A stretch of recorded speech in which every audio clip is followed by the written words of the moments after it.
बहुत बहुत शुभकामनाएं। भगवान गणेश हमारी जिंदगी से सब ऑब्स्टेकल्स दूर करें। एक बार सब देवताओं में विवाद हो गया। राजा इंद्र ने कहा कि मैं सब देवताओं का राजा हूँ, तो मुझे ही प्रथम पूज्य होना चाहिए। इतने में अग्निदेव ने कहा नहीं नहीं, मैं सबसे प्रचंड हूँ। मैं चाहूँ तो एकदम सबको जला के भस्म कर सकती हूँ, और अगर मैं ना हो तो तुम लोग हवन पूजा कुछ भी ना कर सको और कच्चा भोजन खा के बीमार हो जाओगे, इसलिए मैं सबसे ज़्यादा प्रथम पूज्य हूँ। जल देवता ने कहा नहीं नहीं, मैं चाहूँ तो पूरी पृथ्वी को प्रलय आ जाएगी और मैं सबको डुबो दूंगा, मैं प्रथम पूज्य हूँ।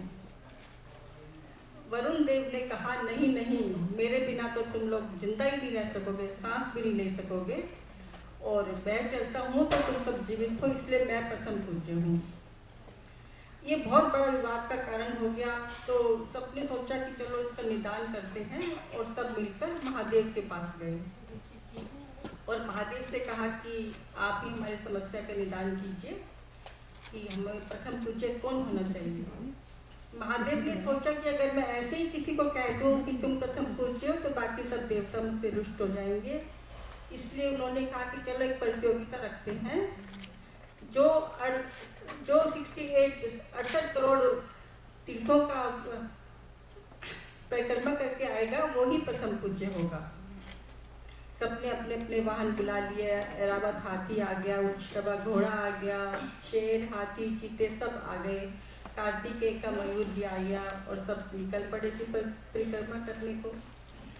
हमारे गणेश जी ने सोचा कि मेरा गज जैसा शरीर और मेरी सवारी मूसक, मेरे लिए तो ये संभव ही नहीं है कि मैं परिक्रमा करके आ सकता हूँ। सब कुछ जब परिणाम पहले दृष्टिगोचर है तो कुछ करने इसका फायदा ही नहीं है। लेकिन हमारे गणेश बहुत चतुर हैं और वो लॉर्ड ऑफ विजडम कहे जाते हैं। उन्हें सभी वेद, चारों वेद, पुराण सब कुछ कंठस्थ है। उन्होंने अपने हृदय में मंथन करना शुरू किया, सब शास्त्रों का श्लोक याद करने शुरू किए कि क्या कर सकता हूँ मैं। तो अचानक से उनके हृदय में एक श्लोक आया, सर्वे देवा ग्वा मंगे तीर्थोनी गोपदोनी सच। इसका मतलब है कि सारे तीर्थ जो है माँ भगवती गो माता के चरणों में है। ये विचार आते ही उनके एकदम मस्जिद में विचार कौन था, उन्होंने अपने मुसक को बुलाया, भाई आजा भाई मुसक, अपना तो काम हो गया।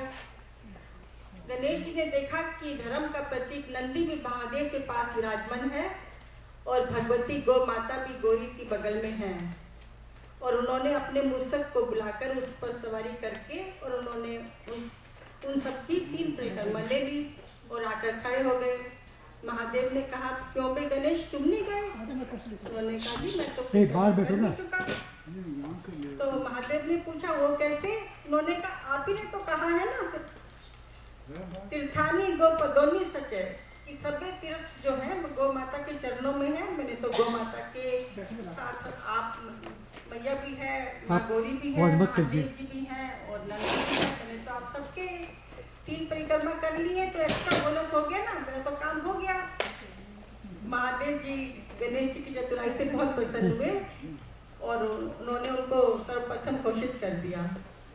जब बाकी सब आए, देवता सब थके हुए हारे आए और हाँफते हुए आए, जब उनको पता लगा कि महादेव ने तो गणेश जी को सर्वप्रथम पूज्य घोषित कर दिया है, तो उन्होंने सब, महादेव जी ने पूरी बात उनको बताई, तो वो सब भी गणेश जी की बुद्धि के कायल हो गए और उन्होंने सबने उनको सर्वप्रथम पूज्य स्वीकार कर लिया।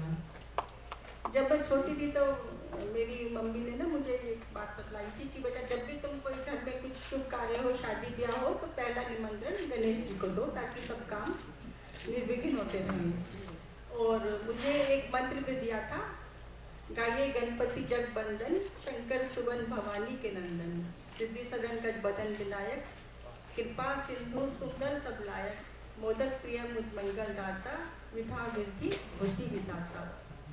और मेरी बुआ जी ने मुझे एक बात बताई थी कि बेटा गणेश जी को अपना भाई बना लो और राखी के दिन उनको राखी बांध दो, उनका टीका करो और उनको मोदक अर्पण करो और भगवान को हमेशा से उनसे एक संबंध बनाओगे तो उनसे तुम अपनी जो भी समस्या उनके सम्मुख रखो तो तुम्हारी जरूर हेल्प करेंगे। Thank you.